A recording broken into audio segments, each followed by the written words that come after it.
Hey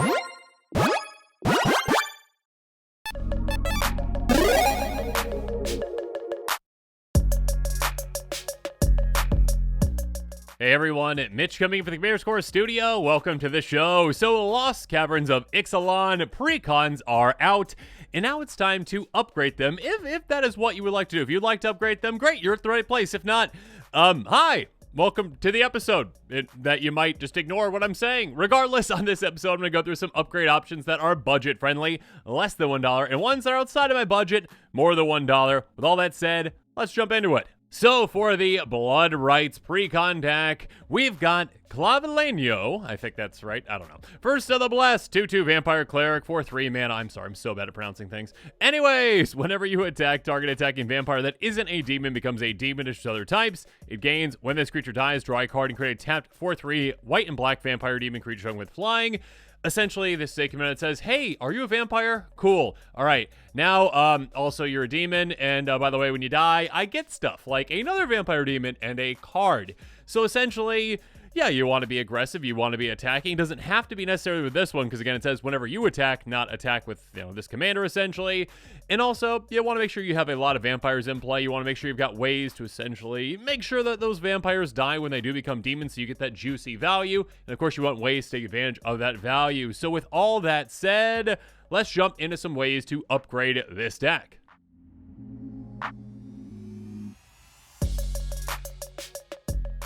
And let's start things off with some cards that are less than $1, and there's a lot of great ones out there. First up, Edgar Charmed Groom. Charming, yes, I'm here for my wedding day. That's how I imagine that's what Edgar sounds like. Anyways, 4/4 Vampire Noble for 4 mana. Other vampires you control get +1/+1, so that's nice right there again. Just a great Anthem effect to say, hey, you know what, my vampires even deadlier now, including my vampire demons that I'm making too. On top of that though, when this dies, it comes back transformed and it flips over into the coffin, which is kind of weird that someone turns into their own coffin.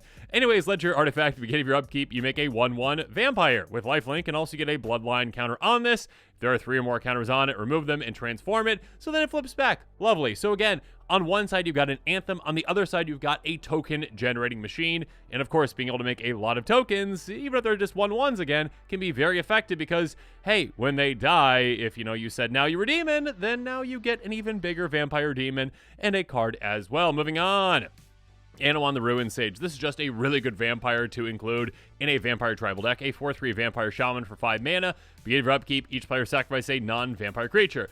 Here's the thing. If you've got all vampires, you're not going to be sacrificing anything. Your opponents, though, probably won't be so lucky, and yeah, they're going to be sacrificing quite a few things. So this is kind of like a one-sided edict effect on every single one of your upkeeps. This can make a big impact for you. Moving on. Malakir Blood Witch. I was surprised to see that this one was not included. A 4/4 vampire shaman for 5 mana. Flying protection from white. Enters the battlefield. Each opponent loses life equal to the number of vampires you control. You gain life, your life lost this way. Basically, kind of like a Gary Gravemer to Mass Spell, but for vampires specifically.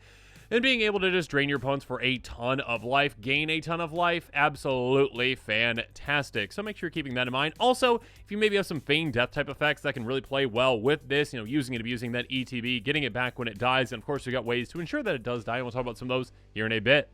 Finally, with vampires, though, Necropolis Region, a 6/5 vampire flying that costs just 6 mana. Whenever a creature you control deals combat damage to a player, put that many counters on it. Gross. Again, there are a lot of vampires out there that do have flying like this one, including the vampire demons you're going to be making too, and whenever they hit, they're going to be getting a lot of counters on them. I mean, just think about those vampire demon tokens you're making. 4/3 flyers, right? Cool. All of a sudden, they get through. Next turn, they are 8/7s. The turn after that, they're going to be 16/15s, and so on and so forth. So, yeah, this can make a massive impact. Again, just a 40-cent card. Moving on. We also have ways to make vampire tokens with Call the Bloodline. Enchant for 1 and a black. 1, discard a card. Make a 1/1 vampire with lifelink. Activate only once each turn. So it's a good way to say, okay, I got some dead cards in my hand.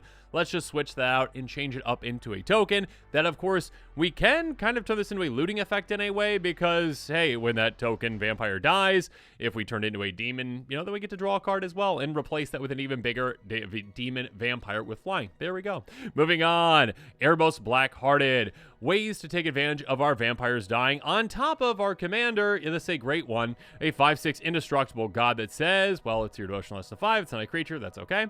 But more importantly, whenever another creature you control dies, you may pay 2 life. If you do, draw a card. So on top of the card that you're already going to be drawing thanks to your commander being like, you're a demon, you get to now draw a second one for 2 life, and that is well worth it. On top of that, pay 1 a black, sacrifice a creature. Our creature gets -2/-1 till end of turn. So shrink an opponent's creature, maybe even take one of their creatures out. And of course, an outlet for your creatures to be sacrificed can be huge so that you can determine when those vampire demon creatures are going to get taken out so you can get that value out of them. And speaking of value, Atesa Karlov. This is a crazy good card in any kind of a deck that cares about death triggers. 2/4 Human Advisor. If a creature dying causes a triggered ability, a permanent you control trigger, triggers additional time. Basically, Panharmonicon, but for death. Essentially, Death Harmonicon. So yeah, doubling up on those death triggers. That can be fantastic, obviously, in combination with your commander. On top of that, as if Teysa didn't need any more text, creature tokens you control have vigilance and lifelink. So there you go. Again, all those vampire tokens you're going to be making, all those vampire demon tokens you're going to be making, now have lifelink, now have vigilance. Gross. Moving on. Culling Deus. So when it comes to sacrifice outlets again, make sure you're considering some other ones again because you want to make sure that you can determine your fate. Determine when those creatures are going to be taken out. If you need to draw a card, you don't want to be like, well, I hope my opponent blocks and takes it out. You want to make sure that you have the option. So yeah, Culling Deus, tap, sacrifice a creature, charge counter on this, pay 1, sacrifice it, draw a card for your charge counter on it. Yeah, this can be just a great repeatable sacrifice outlet to ensure that you can utilize those creatures to the fullest.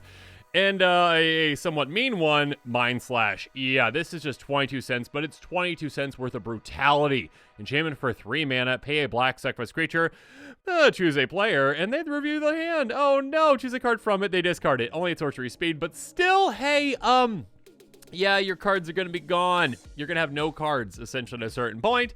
I'm going to just demolish every single good card in your hand. And, yeah, I'm going to get value from it again. So when I'm taking out one of your cards, I'm going to be gaining cards because of my commander. Moving on, Woe Strider, a really good, again, like, with some of these pre-con decks, I should mention that they do really go really heavy into the theme, which is completely fine. But some of them don't consider certain creatures maybe that are outside of that theme. Like, again, this is Vampire Tribal, so they're not considering, like, this one, but which is not a vampire. That's okay, though. A 3/2 that has enters the battlefield to make a 0/1 goat. Cool, comes with a friend. When it sacrifices our creature, scry 1. So, again, this is basically another version of, well, everyone's favorite vampire that does the exact same thing.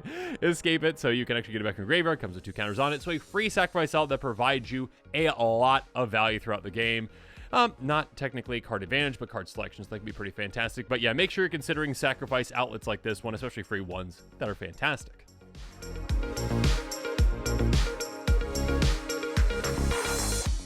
But now let's move on to cards that are more than $1. And first up, we've got Captivating Vampire. This card is brutally effective. 3 mana, 2/2. Other vampires get +2/+2.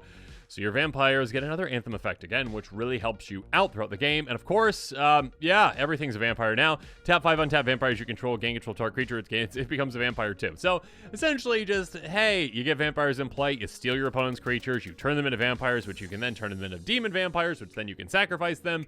Lots of value to be had. But yeah, I mean, if your opponent just has like Kozilek in play, you're like, okay, cool, now that's my Kozilek, and it's also a vampire. Yay. So yeah, an absurdly good card, and yeah, kind of sad to see that that one wasn't reprinted. Moving on, Bloodline Keeper. 3/3 vampire for 4 mana, flying, tap, create a 2/2 vampire with flying. Nice, a repeatable source of just vampire token creation. Also transform it for just a single mana if you've got 5 or more vampires. That's pretty easy to get to. Lord of Lineage. 5/5 vampire flying. Other vampires get +2/+2, so a great pump effect there. Now all those vampire demons that you're making are going to be 6/5s. Gross. Also, tap to make a 2/2 vampire, so it keeps that same thing, essentially, with flying. So there you go. Moving on, Nirkana Revenant. Yeah, I can see why Wizards didn't reprint this one, because they're like, players just like this outside of Vampire Tribal. True. 4/4 Vampire Shade for 6 mana, where you tip a swamp for mana, additional black, pay a black, +1/+1 till end of turn. So yeah, the fact that this one just happens to be a vampire as well makes it so that's like, yeah, throw that in the deck, give me a giant amount of mana. Thank you. Yeah, you are in 2 colors, but still, I'd say most vampires are probably in black, obviously. So you're probably going to have more, swamps in your deck, and there you go. Tapping for a good amount of mana with that. Moving on, Legion's Landing. Ledger enchantment for a single white mana enters the battlefield to make a 1/1 vampire with lifelink. Low to the ground. Lovely. On top of that, if you attack with 3 or more creatures, which is very easy for you to do, flip it. Adonto the first fort. Taps for a white. Pay 2 and a white tap. Make a vampire. So again, being able to flood the board, even with tiny vampires, can be great because again, you get so much value out of just a single vampire. Again, with its own death trigger with your commander or other death triggers that you can take advantage of as well. Moving on. Annoying Procession. If you've got a deck that cares about making tokens, and you've got $44 lying around. There you go. Yeah, make sure you're considering that. This doubles up every single one of the tokens that you're going to be making, essentially. Mondrak does the exact same thing, except it's on a creature, a 4/4. Also pay 1 Phyrexian white, sacrifice other effects and a creatures, get an indestructible counter on this. This can also be a sacrifice outlet for you, which is fantastic. And also, this can be really hard to deal with. And then, of course, I got to mention this one, too. Talk, Deepest Foundation from this set, actually. A 6/6 Vigilant God for 6 mana. One or more creature tokens, I should say. We're created under your control 3 times that many. Gross. Disgusting. A token tripler. Yeah, that's quite powerful. And yeah, that's going to be really good in a deck like this. So instead of just making 1 4/3 demon vampire, you're making 3 of them. Also, this flips over and, hey, it taps for a white when it dies, essentially. Pay 2 and a white, tap and transform it. If you're attacking with 3 creatures, very easy for you to do. To flip it right back into disgusting front side. So, yeah, a lot of really good cards to consider in budget and non-budget as well. Next up, Song of the World Soul. Oh my goodness. I can't believe this card's $7 now. Wizards reprint it. One of my favorite cards in Magic history. Love this card.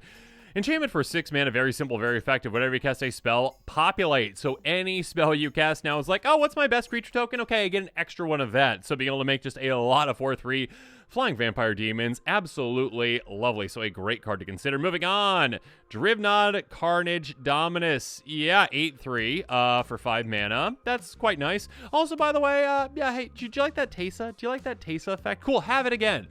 Basically, again, a Death Harmonicon, double up on death triggers. That is fantastic, obviously, with this kind of a commander. Phyrexian Black, might as well be free.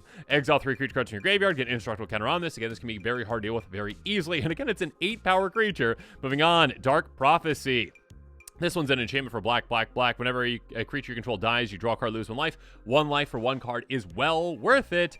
And also, this does not specify non-token. So keep that in mind. Unlike, Midnight Reaper or Grim Haruspex, this does not specify non-token. Now consider those as well, but this one's like, hey, no, yeah, if you get vampire tokens in play or vampire demon tokens or whatever they are, you're just going to be drawing a lot of cards on top of the cards you're already be drawing thanks to your commander. You can also punish your opponents quite a bit with Grave Pact. Gross. Enchantment for 4 mana in total. Whenever a creature controlled dies, each other player sacrifices a creature. Mean. And you know what's even more mean? Having a second one in the deck. Although, actually, you probably already have that vampire in the deck. I believe the vampire, actually, that is 7 mana, is in that as well. But, Dictate of Erebos. Hey, enchantment for 5 mana, 1 mana more. Flash this in. Exact same thing. Again, if you've got ways to make creatures, yeah, you do. If you've got ways to sacrifice them, yeah, you do. And now you got ways to take advantage of sacrificing them and maybe some ways to double up on this, again, like the Dominus or Teysa. Your opponents will have absolutely no board in absolutely no time, and you'll be dominating the game. Speaking of domination, you can do that with a land. Phyrexian Tower, tap for a colorless, or tap sacrifice creature at black. Again, having more and more outlets is never a bad thing for a deck like this, and now one just is on a land. That also just helps you ramp even faster when you're taking advantage of sacrificing those creatures. Speaking of which, Ashnod's Altar, gross. Enchantment, artifact, there we go, for 3 mana, sacrifice creature at colorless. It's a brokenly good card. Phyrexian Altar, also brokenly good. Sacrifice creature, same mana value for the actual artifact, but this time you're adding 1 mana of any color, so this can really help you fix your mana. Not big of a burst as as Ashnod's Altar, but still a great card. And how about Ayara? First Locthwain, 2/3 for 3 mana.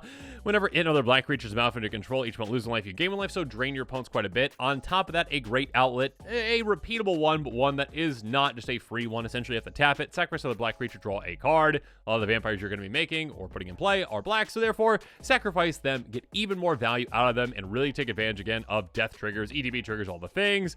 When it comes to a free sacrifice outlet, though, Yawgmoth, Thran Physician, Yeah, this is a good card. 2/4 Human Cleric for 4 mana, protect from humans. Pay 1 life, sacrifice to the creature. -1 counter up to 1 target creature, draw a card. So a free sacrifice out that says, okay, yeah, sure, it costs a life. Whatever.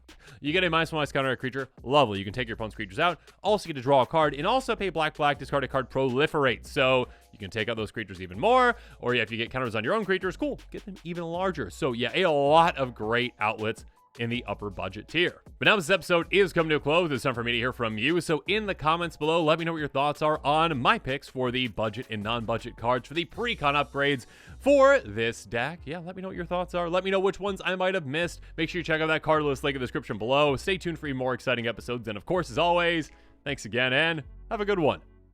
This show and episodes like this one are possible thanks to viewers like you. If you're looking for an easy way to help support this show, make sure that you like, share, and subscribe. Also, hit that bell notification icon so you don't miss any new episodes. You can also go check out our playmats and other merchandise at thecommandersquarters.com. We also have a ton of brand new t-shirt designs in stock, so make sure you check out those as well. Another easy way to support this show is with our TCG player affiliate links. So whether you're buying a deck or individual cards, you can use this general link right here or one in the description. And the final way that you can support this show is by supporting us directly by becoming a patron. There are many benefits to being a patron, and I truly couldn't do this without all of their support.